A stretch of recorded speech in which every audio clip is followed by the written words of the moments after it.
ये 17वीं सदी की बात है, आज से 400 साल पहले।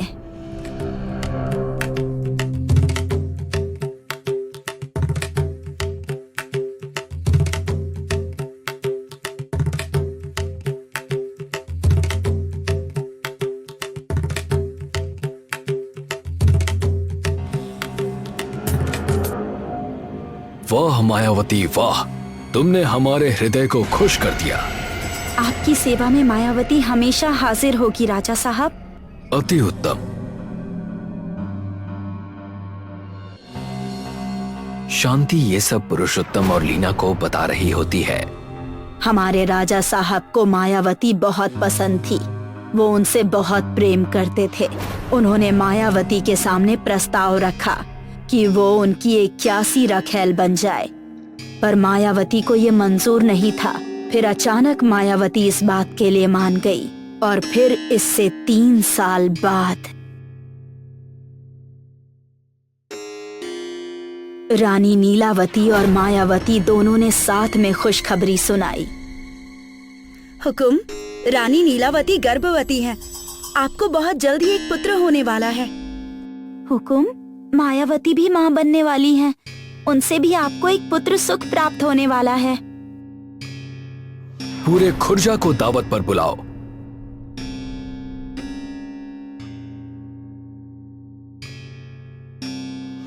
राजा साहब ने हमेशा अपने दोनों बेटों को बराबर का प्रेम दिया।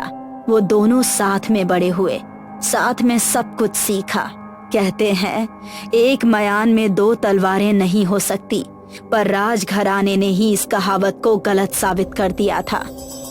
30 साल मानो चुटकियों में बीत गए, पर किसे पता था कि बहुत जल्द इस हंसी खुशी वाली जिंदगी पर आँच आने वाली है। 30 साल बाद राजा साहब अपनी आखिरी सांसें गिन रहे थे। लगता है समय आ गया है हमारे जाने का। अब राजगद्दी की जिम्मेदारी हमारे अंश को मिलेगी। मायावती को शायद राजगद्दी का लोभ खा गया। उसने छल से नीलावती की संतान को मौत के घाट उतार दिया ताकि उसका बेटा राजगद्दी का हकदार बने, जो शायद हुआ भी। पर जल्द ही किसी ने नीलावती को इस छल के बारे में बता दिया। नीलावती ने दुश्मनों से हाथ मिलाकर राजा साहब की सल्तनत पर हमला करवा दिया और मायावती के बेटे को मार गिराया। कहते हैं मरते मरते मायावती ने इस गांव को श्राप दिया था कि इस गांव में वो किसी भी बच्चे को पैदा नहीं होने देगी। आज भी ये गांव उसी श्राप से जूझ रहा है। ये तस्वीर किसी और की नहीं बल्कि मायावती की ही है।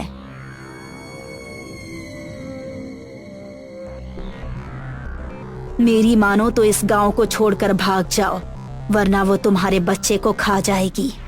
ये सब सुन पुरुषोत्तम और लीना डर से ठिठक जाते हैं। वो दोनों वहां से निकलते हैं। उसके बाद पुरुषोत्तम जरा भी देर नहीं करता। ये तुम क्या कर रहे हो पुरुषोत्तम? हम इस मनहूस गांव में एक और पल नहीं रुकेंगे। यहाँ बहुत ज्यादा खतरा है। ये कहकर वो दोनों वहां से निकल जाते हैं।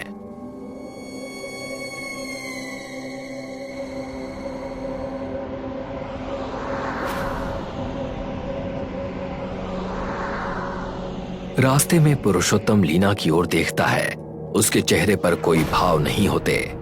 क्या हो गया है लीना तुम्हें? तुम ठीक तो हो ना? अब हम कहाँ जाएंगे? मैंने तुमसे वादा किया है कि मैं तुम्हें कुछ भी नहीं होने दूंगा। मुझ पर भरोसा रखो। पर तभी उनके रास्ते पर पुरुषोत्तम, सामने देखो। लीना गाड़ी की स्टीयरिंग पकड़कर जोर से घुमाती है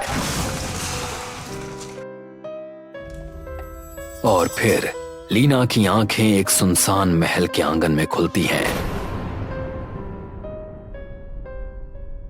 उसके सिर पर एक चोट साफ नजर आती है।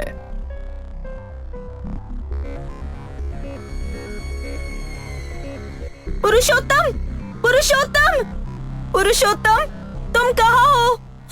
पुरुषोत्तम! उसकी आंखों से आंसू बहने लगते हैं। लीना काफी थकी हुई दिखाई देती है। वो अपने गर्भ को पकड़े पूरे महल को छान रही है। पर तभी कोई है वहाँ? कोई है? यहाँ दूसरी तरफ पुरुषोत्तम को होश आता है। वो दुर्घटनाग्रस्त गाड़ी से किसी तरह बाहर निकलता है। उसे काफी चोटें आई होती हैं। लीना, लीना!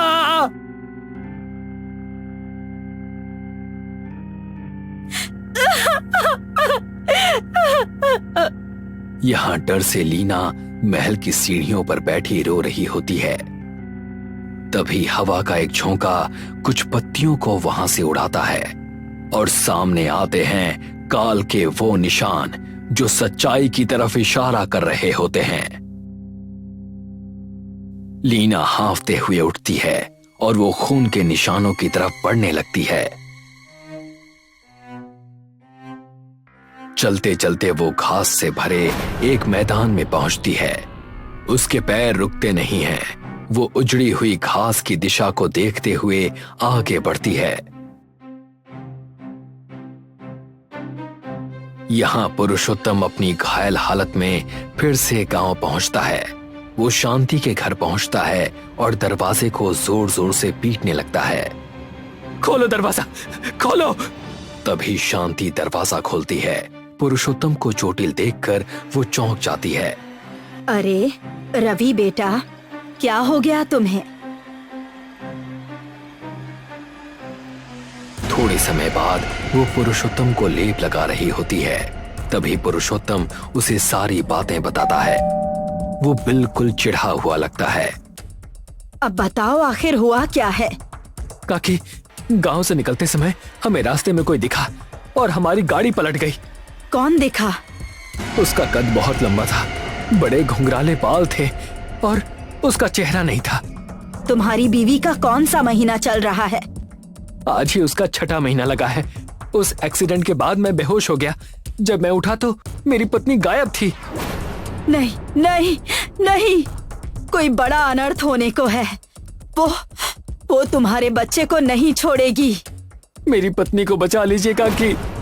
अब उसे कोई नहीं बचा सकता। मैं ऐसा नहीं होने दूंगा। मैं अपनी पत्नी को बचा कर रहूंगा। पुरुषोत्तम वहां से निकल ही रहा होता है कि तभी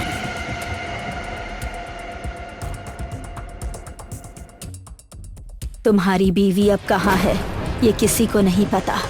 राजा का महल हम सब ने महज कहानियों में ही सुना है।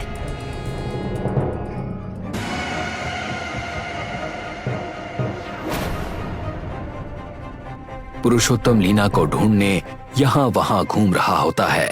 उसे समझ नहीं आता कि वो करे तो करे क्या। लेकिन तभी उसे कोई आवाज सुनाई देती है और जब वो आवाज की तरफ पलटता है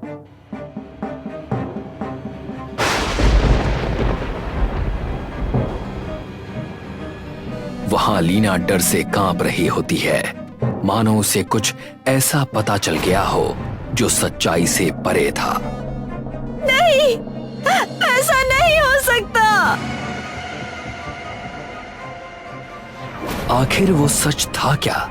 लीना को वहां क्या दिखा? जानने के लिए देखिए अगला भाग जल्द ही।